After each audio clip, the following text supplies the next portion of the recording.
रूस और यूक्रेन के बीच लड़ाई और भयानक होती जा रही है। वहीं अमेरिका के राष्ट्रपति जो बाइडेन ने यह कहकर सबको चौंका दिया है कि अगर रूस यूक्रेन पर परमाणु हथियारों का इस्तेमाल करता है तो ये उसकी बहुत बड़ी गलती होगी। वहीं रूस के रक्षा मंत्री ने अपने भारतीय समकक्ष राजनाथ सिंह से फोन पर बात की। रक्षा मंत्री राजनाथ सिंह ने कहा कि दोनों देशों को आपस में बातचीत करनी चाहिए और परमाणु विकल्प पर विचार नहीं करना चाहिए।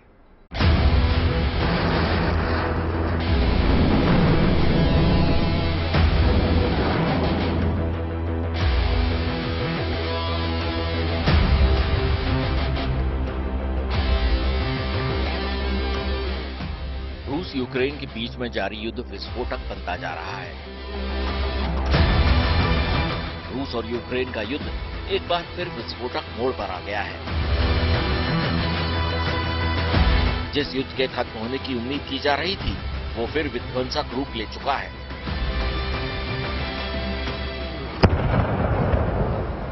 रूस की तरफ से लगातार ताबड़तोड़ हमले किए जा रहे हैं और यूक्रेन के रिहायशी इलाकों में भारी बमबारी हो रही है। इस बीच रूस के राष्ट्रपति व्लादिमीर पुतिन ने यूक्रेन युद्ध में परमाणु हथियारों के इस्तेमाल की बात को दोहराया है। वहीं अमेरिका ने चेतावनी देते हुए कहा है कि अगर रूस यूक्रेन पर परमाणु हमला करता है तो ये बहुत बड़ी गलती होगी। व्हाइट हाउस में जो बाइडेन से पूछा गया कि क्या रूस डर्टी बम या परमाणु हथियार तैनात करने की तैयारी कर रहा है तो उन्होंने कहा कि I spent a lot of time today talking about that. Let me just say, Russia would be making an incredibly serious mistake if we're to use a tactical nuclear weapon. I'm not guaranteeing you that it's a false flag operation yet. Don't know. But it would be a serious mistake. इस बीच अमेरिकी राष्ट्रपति Joe Biden ने रूस को Ukraine में परमाणु हथियारों के इस्तेमाल के खिलाफ चेतावनी देते हुए कहा कि अगर रूस ऐसा करता है तो ये बहुत बड़ी गलती होगी। अमेरिका की जो चेतावनी है, बहुत सारी चेतावनी, वो तो चेतावनी देता आ रहा है। आज 9वां महीना लग चुका है। इसमें कितनी चेतावनी आई? रशिया के अटैक के पहले भी बहुत सारी चेतावनियां, खास करके न्यूक्लियर को लेकर के। मगर चेतावनी की दो परिभाषाएं निकल के आती हैं अमेरिका से। एक, जब वो बात करते हैं पॉलिटिकल लेवल में, जियोपॉलिटिकल लेवल में, तो जो बाइडेन साहब तो यहाँ तक कहे जाते हैं कि अर्माजेडोंग है, ये लास्ट वॉर है, ये आखिरी लड़ाई है और पूरा विनाश हो जाएगा और कुछ चेतावनी से बहुत बड़ा परिणाम होगा। पेंटागन ये कहता है कि ऐसी कोई संभावना ही नहीं। बाइडेन प्रशासन ने पहले कहा था कि रूस अपनी परमाणु क्षमताओं को परखने के लिए युद्धाभ्यास करना चाहता है, जबकि यूक्रेन के परमाणु ऊर्जा ऑपरेटर ने दावा किया था कि रूस यूरोप के सबसे बड़े परमाणु ऊर्जा संयंत्र में बड़ी तैयारी कर रहा है। व्हाइट हाउस की प्रेस सचिव कारीन जीन पियरे ने कहा था कि राष्ट्रपति बाइडेन रूस की नीयत से पूरी तरह वाकिफ है। उन्होंने कहा कि रूस के लिए यूक्रेन में परमाणु हथियारों का इस्तेमाल करना एक बड़ी गलती होगी, जिसके गंभीर नतीजे होंगे। और जहां तक रूस यूक्रेन पर डर्टी बम के इस्तेमाल का आरोप लगा रहा है वो पूरी तरह से बेबुनियाद है। जीन पियरे ही नहीं बल्कि पेंटागन के प्रवक्ता पैट्रिक राइडर ने भी रूस के आरोप को सिरे से नकार दिया। उन्होंने कहा कि रूस यूक्रेन पर दबाव बढ़ाने के लिए बेबुनियाद और मनगढ़ंत आरोप लगा रहा है। So just a few, I will say that again, from a U.S. standpoint, the allegations that Ukraine is building a dirty bomb are false. We have not seen at this time, though, any indication that Russia has made a decision or intends to employ nuclear weapons or a dirty bomb. But again, it's something that we'll continue to watch closely. ऐसे में सवाल उठता है कि रूस Ukraine पर तथाकथित dirty बम का इस्तेमाल करने की योजना बनाने का आरोप थोप रहा है। उधर यूक्रेन और उसके सहयोगी पश्चिमी देशों ने इसे रूस की एक झूठी और शत्रुतापूर्ण कार्रवाई बता रहे हैं। डर्टी बम एक ऐसा हथियार है जो पारंपरिक विस्फोटक जैसे डायनामाइट को यूरेनियम जैसे रेडियोधर्मी सामग्री से जोड़ता है। ये अक्सर आतंकवादियों के एक हथियार के तौर पर जाना जाता है और इसे देशों के खिलाफ इस्तेमाल नहीं किया जाता, क्योंकि इसे किसी भी सैन्य लक्ष्य को खत्म करने से ज्यादा डर और दहशत फैलाने के लिए बनाया गया है। लेकिन सवाल है कि बिना किसी ठोस सबूत के रूस ऐसा दावा क्यों कर रहा है। रूस का कहना है कि यूक्रेन में वैज्ञानिक संस्थान हैं जिनके पास डर्टी बम बनाने की जरूरी तकनीक है। रूसी रक्षा मंत्रालय ने 24 अक्टूबर को दावा किया कि उसके पास ऐसी जानकारी है जो दिखाती है कि यूक्रेन एक डर्टी बम के विस्फोट के जरिए उकसावे की योजना बना रहा है। मगर ये देखिए कि क्या हो रहा है। वहां प्रॉब्लम ये है कि वहां पर एक डटी वॉर खेला जा रहा है, और जब वो डटी वॉर का नाम उन्होंने डटी बॉम्ब्स दे दिए, दोनों पक्ष से ये आ रही है कि ये डटी बॉम्ब का इस्तेमाल होगा। और डटी बम है क्या? ये न्यूक्लियर ही है, न्यूक्लियर डिवाइस है जिसमें कि न्यूक्लियर मटेरियल के ऊपर में जो आपका फिसाइल मटेरियल्स हैं उसको आप एक्सप्लोजन से उड़ाते हैं और फिर वही प्रक्रिया पैदा करते हैं जहां तीन इफेक्ट तो नहीं होती, उसका ब्लास्ट का इफेक्ट नहीं होता, सेटरिंग इफेक्ट नहीं होता, मगर जो सबसे ज्यादा विनाशक है जो आपके हवा में पूरे परमाणु का ये वो फैल जाता है, उसका डर बहुत ज्यादा होता है। रूस के जैविक सुरक्षा बल के चीफ इगोर किरिलोव ने दावा किया है कि युद्ध में यूक्रेन के इस उकसावे का मकसद रूस पर सामूहिक विनाश के हथियारों का इस्तेमाल करने का आरोप लगाना है और इस तरह दुनिया में रूस विरोधी एक शक्तिशाली अभियान शुरू करना है। वहीं यूक्रेन, अमेरिका, ब्रिटेन, यूरोपीय संघ और नाटो ने रूस के आरोपों का जोरदार खंडन किया है। इन देशों ने रूस पर अपने खुद के झूठे अभियान को शुरू करने की कोशिश करने का आरोप लगाया है। यूक्रेन के विदेश मंत्री दिमित्रो कुलेबा ने एक ट्वीट में कहा कि रूस की तुलना में यूक्रेन हमेशा पारदर्शी रहा है और बना हुआ है। हमारे पास छिपाने के लिए कुछ नहीं है। वहीं रूस के रक्षा मंत्री सर्गेई शोइगु ने रक्षा मंत्री राजनाथ सिंह से फोन पर बातचीत की। उन्होंने कहा कि यूक्रेन में हालात बदतर होते जा रहे हैं और यूक्रेन के डर्टी बम के इस्तेमाल को लेकर रूसी रक्षा मंत्री ने अमेरिका, इंग्लैंड और तुर्की जैसे देशों को भी आगाह किया है। हालांकि पहले की ही तरह हिंदुस्तान रूस और यूक्रेन की जंग को लेकर तटस्थ बना हुआ है।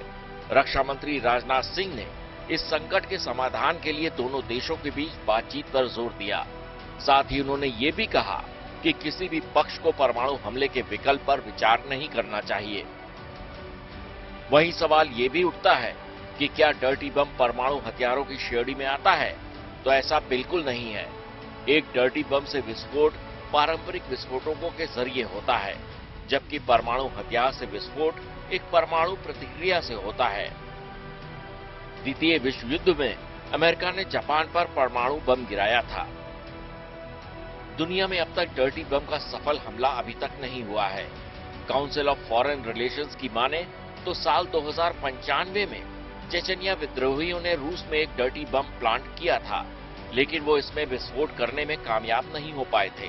दरअसल वहां के सुरक्षा बलों को पार्क में बम प्लांट करने की खबर पहले से ही लग गई थी। वहीं ब्रिटेन के प्रधानमंत्री बनते ही ऋषि सुनक ने साफ कर दिया है कि वो हमेशा यूक्रेन की मदद के लिए खड़े रहेंगे। ऋषि सुनक ने यूक्रेन के राष्ट्रपति व्लादिमीर ज़ेलेंस्की के साथ बातचीत की। इस बातचीत में उन्होंने यूक्रेन के लोगों के लिए यूके की एकजुटता और समर्थन की बात की। सुनक ने बातचीत के बाद ट्वीट करके कहा कि यूक्रेन के राष्ट्रपति से बात करने का सौभाग्य मिला। यूक्रेन के लोग ब्रिटेन की निरंतर एकजुटता और समर्थन पर भरोसा कर सकते हैं। ब्रिटेन हमेशा यूक्रेन के साथ खड़ा रहेगा। ऋषि सुनक की ज़ेलेंस्की के साथ हुई बातचीत से रूस भड़क गया है। रूस ने कहा है कि अब ब्रिटेन से बेहतर रिश्तों की कोई उम्मीद नहीं है। रूस और यूक्रेन के बीच जारी जंग का कोई नतीजा निकलता नहीं दिखाई दे रहा। हालांकि इस युद्ध को रोकने के लिए लगातार कोशिशें जारी हैं। Bureau report, good news today. रूस और यूक्रेन के बीच जंग और तेज होती जा रही है। इसकी वजह से यूक्रेन में भारतीय दूतावास ने एडवाइजरी जारी की है। एडवाइजरी में यूक्रेन में रह रहे भारतीय छात्रों और लोगों से कहा गया है कि जितनी जल्दी हो सके यूक्रेन छोड़ दें, क्योंकि भारत दोबारा वही गलती नहीं दोहराना चाहता है जो इससे पहले हुई थी। इसके लिए दूतावास ने हेल्पलाइन नंबर भी जारी किए हैं, जिसके जरिए मदद ली जा सकती है।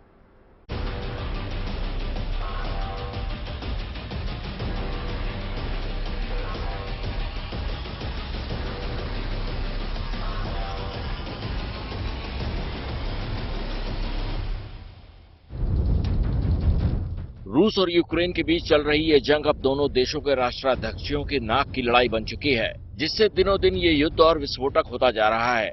लिहाजा बिगड़ते हालात को देखते हुए भारतीय दूतावास ने सभी भारतीयों को तुरंत यूक्रेन छोड़ने के लिए कहा है। हालांकि एक चेतावनी पहले भी जारी की गई थी, जिसके बाद कुछ लोगों ने यूक्रेन छोड़ दिया था, लेकिन अभी भी कई भारतीय वहां मौजूद हैं। ऐसे में दूतावास ने उन्हें भी तुरंत वहां से बाहर निकलने के लिए कहा है। लेकिन सबसे बड़ी मुश्किल हिंदुस्तान से मेडिकल की पढ़ाई करने गए उन छात्रों की है, जिनके भविष्य पर लगातार ग्रहण लगता ही जा रहा है। अभी करीब 7-8 महीने पहले ही वो रूस यूक्रेन युद्ध के बाद भारत वापस लौटे थे, लेकिन उन्हें यहाँ मेडिकल की पढ़ाई की इजाजत नहीं मिली। लिहाजा कानूनी लड़ाई के बाद थक हार कर वो फिर यूक्रेन लौटे, लेकिन हालात फिर से बिगड़ गए। यूक्रेन में मेडिकल की पढ़ाई कर रहे कुछ छात्रों ने हमारे संवाददाता आशुतोष मिश्रा से खास बातचीत की। आइए सुनते हैं यूक्रेन में फंसे उन छात्रों का क्या कहना है। यूक्रेन के विनित्सा शहर में है, विनित्सा नेशनल मेडिकल यूनिवर्सिटी में। इवैक्यूएशन को हुए 8 मंथ हो गए। हम लोगों ने 8 मंथ तक वेट किया कि कुछ हमारे फेवर में डिसीजन आए। सुप्रीम कोर्ट कुछ बोले, सेंट्रल सरकार कुछ बोले, बट वेट करते करते करते करते ऐसा लगा कि बस जब आई अप्रिशिएट की इंडियन गवर्नमेंट ने हमें मिशन गंगा के थ्रू इवैक्यूएट किया उससे ऐसे सिचुएशन में। बट और बहुत सारे वादे किए गए थे उस टाइम पे, जैसे कि हम लाए हैं तो कुछ न कुछ तो सोचेंगे आपके बारे में। हमारे पेरेंट्स को ऐसे बोला गया, मीडिया में ऐसे चलाया गया कि हम लाए तो हम ही कुछ करेंगे। जी आने के बाद हम लोगों ने केस नहीं लड़ रहा, अभी भी केस चल रहा है। जज का एक ऐसा इरिस्पॉन्सिबल बयान कि यूक्रेन के लोग तो रह रहे हैं ना, तो आप लोग क्यों नहीं रह सकते। तो हम लोग जब अपने ही कंट्री में ऐसा महसूस कर रहे हैं कि हम लोग को खुद ही बोला जा रहा है कि यूक्रेन के लोग तो यूक्रेन में रह रहे हैं ना, ये उनका मदरलैंड है, उन लोग को किसी न किसी तरह रहना है। कुछ इवैक्यूएट किए यहाँ से, उन लोग भी कुछ माइग्रेट करके गए हैं अगल बगल कंट्री में, और कुछ है ऐसे सारे। हमारा अगर इंडिया में ऐसे सिचुएशन होगा तो हम लोग थोड़ी छोड़ देंगे इंडिया। लगने का क्या ऑप्शन में हमारे पास छोड़ा नहीं गया। ऑनलाइन वैलिड नहीं एनएमसी बोलती है, सेंट्रल सरकार भी बोलती है कि क्या करना है, कुछ नहीं, कोई डिसीजन नहीं। एनएमसी बोलती है ऑनलाइन वैलिड नहीं, या तो ट्रांसफर लो या तो यूक्रेन जाओ। जो 5th ईयर 6th ईयर की मैक्सिमम स्टूडेंट है उनका ट्रांसफर वैलिड नहीं है। और हम लोग सब मिडिल क्लास से थे तभी यहाँ पे आए थे, नहीं तो इंडिया में प्राइवेट कॉलेज में पढ़ सकते थे। सभी मिडिल क्लास फैमिली थे यहाँ पे। यूक्रेन में भारतीय दूतावास ने कुछ हेल्पलाइन नंबर जारी किए हैं, जिनके जरिए जरूरी जानकारी हासिल की जा सकती है।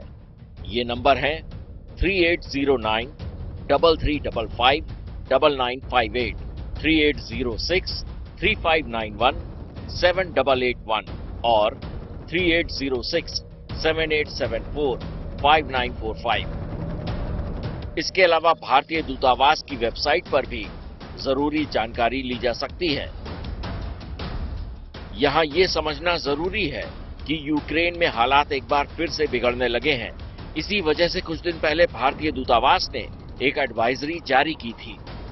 तब कहा गया था कि जंग में बिगड़ते हालात को देखते हुए भारतीय नागरिकों को यूक्रेन की यात्रा न करने की सलाह दी जाती है। इसके अलावा एडवाइजरी में यह भी कहा गया था कि वर्तमान में यूक्रेन में रह रहे छात्रों सहित भारतीय नागरिकों को जल्द से जल्द यूक्रेन छोड़ने की सलाह दी जाती है।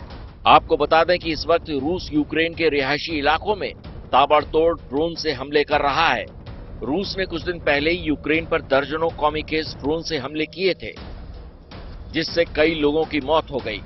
रूस के इस हमले के बाद यूक्रेन के राष्ट्रपति जेलेंस्की ने कहा था कि देश में बिजली स्टेशनों को निशाना बनाया जा रहा है, जिससे यूक्रेन पर बिजली संकट बढ़ गया है। राष्ट्रपति जेलेंस्की ने लोगों से कम बिजली के इस्तेमाल करने पर जोर दिया है। वहीं रूसी राष्ट्रपति पुतिन किसी भी कीमत पर पीछे हटने के लिए तैयार नहीं है। पुतिन लगातार रूस की रक्षा के लिए किसी भी हद तक जाने की बात दोहराते आ रहे हैं। लिहाजा पुतिन के ये बयान परमाणु हमले की आशंका को भी बढ़ा रहे हैं। हालांकि रक्षा के जानकारों का मानना है कि पुतिन ऐसा नहीं करेंगे, बावजूद इसके खतरा बना हुआ है। Ashutosh Mishra, good news today. रूस के राष्ट्रपति व्लादिमीर पुतिन किसी भी कीमत पर पैर पीछे खींचने वाले नहीं हैं। पुतिन ने न्यूक्लियर एक्सरसाइज का ऐलान करके पूरी दुनिया की एक तरह से कह लीजिए कि मुश्किलें बढ़ा दी है, जिससे यूक्रेन पर न्यूक्लियर हमले की आशंका एक बार फिर से तेज हो गई है। हालांकि अमेरिका ने रूस को कड़ी चेतावनी दी है, लेकिन अब सवाल है कि क्या रूस अमेरिका को कोई तवज्जो देगा?